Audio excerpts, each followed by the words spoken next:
Welcome to this deep dive, where we break down the latest earnings calls and investor decks into, well, the stuff that really matters, so you can walk away informed fast. Today we're digging into the Q3 results for the fiscal year 2025-26 from Sify Technologies, that's S-I-F-Y. This follows their pre-market call on January 13th. And Sify isn't, just another tech company. They're really positioned as a key part of India's whole digital transformation. Management loves to frame it as India moving from promising to performance. Right, and that performance is all about AI, cloud adoption, and just this massive demand for digital infrastructure. Exactly. So our mission today is to cut through that narrative because you have this really compelling long-term story, this India AI boom. But it's colliding, like head-on with the cold, hard numbers of right now. We need to figure out why the stock dropped over 13% right after the call, even with some really impressive growth numbers. That's the conflict we need to dissect. We'll look at what management is so confident about, the physical build-out, and what the market is clearly punishing them for, which is this slow road to actual sustainable profit.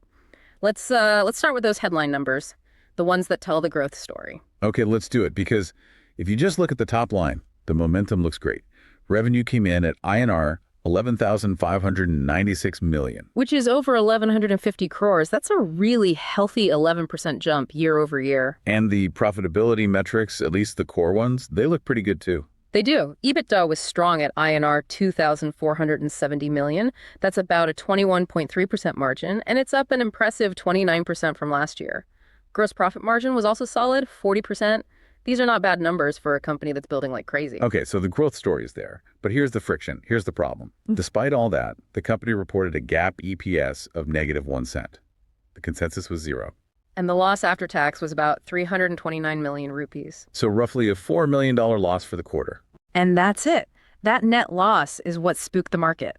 The reaction was immediate. The stock got hammered, down over 13% on the day. So the market is basically saying, we hear your growth story, but we need to see actual earnings, and we're not going to wait forever. That's it, in a nutshell. They're prioritizing the short-term investment drag over the long-term narrative. That makes a lot of sense. So let's dive into that drag. Management talks about fiscal discipline, but the CapEx number, the capital expenditure, it just screams investment. Oh, it does. They spent INR 3,452 million on CapEx. Just in this one quarter. That's a huge deployment of capital. Are they running out of money to do this? No, not at all. And that's a key point. They have the balance sheet for it. Their cash position at the end of the quarter was a healthy INR 3,627 million. So this is strategic. They're pouring money into their data center business because that's the future. You can see that right in the business mix, right? Absolutely. Data center colocation is now their biggest segment. It's 40% of revenue. Network services is 37%. And then digital services is the last 23%. That 40% number tells you everything. Sify is a data center play. And it seems like management is confident because they're actually executing in that segment. They're selling the capacity. They really are. They sold 9.1 megawatts of capacity just in this quarter. But the bigger picture numbers, this is where it gets interesting. Their total design capacity is a massive 188 megawatts. And how much of that is actually built and ready to go? So capacity that's physically ready for service right now is 130 megawatts. And here's the kicker. The total capacity they've already sold is around 127 megawatts. Wait, hold on. Let me get this straight for everyone listening. They've already sold nearly 98% of the server space that's actually operational right now. Pretty much, yes. They are running incredibly hot. So if utilization is that high, it feels like that gives them a ton of leverage, right, for pricing on the next batch of capacity. That's the right question. It strongly implies two things. One, demand is definitely not the problem here. And two, yes, they should have pricing power when the new capacity comes online.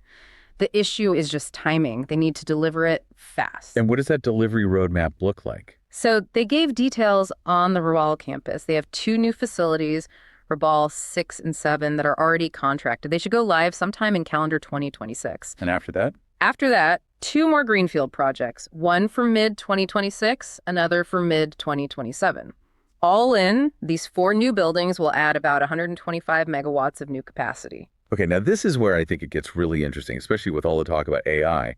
Are these new data centers actually ready for high-density AI workloads? They made a huge point of this on the call. The new Rabale facilities are being built with liquid cooling capabilities from day one. This isn't an afterthought. It's a massive strategic bet on handling those super heavy, high-density AI workloads. Can you just quickly explain what liquid cooling means in practice, like versus traditional air cooling? Sure. A traditional air-cooled rack in a data center might handle, say, 10 or 15 kilowatts of power. But these new AI racks, especially for training models, they can push past 50, 70, even 100 kilowatts. You just can't cool that with air. So liquid cooling is what makes a data center truly AI ready. It's the key differentiator.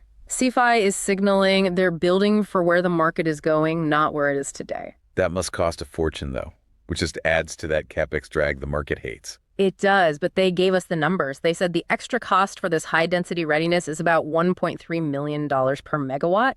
But, and this is a crucial detail, they also said that in some of these specialized deals, the customers actually help fund that infrastructure build-out. So they co-invest. That's a huge safety valve for Sify's balance sheet. It is. It helps manage that risk. Okay, so the data center story is clear. Huge demand. But let's talk about the pipes. The network services segment. Revenue was flat this quarter. Why is that when the data centers are so hot? Yeah, management gave a couple of reasons. First, they did some price corrections for existing customers, which put some pressure on the top line.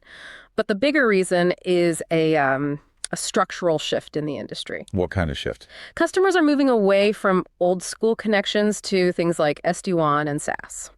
Can you break those down for us? Of course. SD-WAN is software-defined networking. It's just a more flexible, cheaper way to manage your network using software. And SaaS is basically just the move to subscription-based services. The point is, these newer services have a lower price tag, so even though Sify is managing more data and more connections, the revenue per connection is down. But they're protecting margins. Exactly. They're managing costs, so profitability is still healthy, even if the revenue line looks flat. And it's not like they're ignoring the network. They have that big partnership with Google. A very strategic move. They're building a new cable landing station in Vizag with Google. This basically turns Sify into a carrier-neutral operator. They can bring international traffic onto their network and route it all over India, including to their own data centers. It's a big deal for their offering. Is a project like that going to weigh on the balance sheet? They were careful to say no, not really. Sify builds the core station, but the big money, the cost of running fiber from that station to a customer's data center, is usually paid for by the customer. So again, they're pushing that capital cost back to the client. Okay. That brings us to the third leg of the stool, the one that's actually losing money right now. Digital services. This is where investors really want answers. What was the guidance on profitability?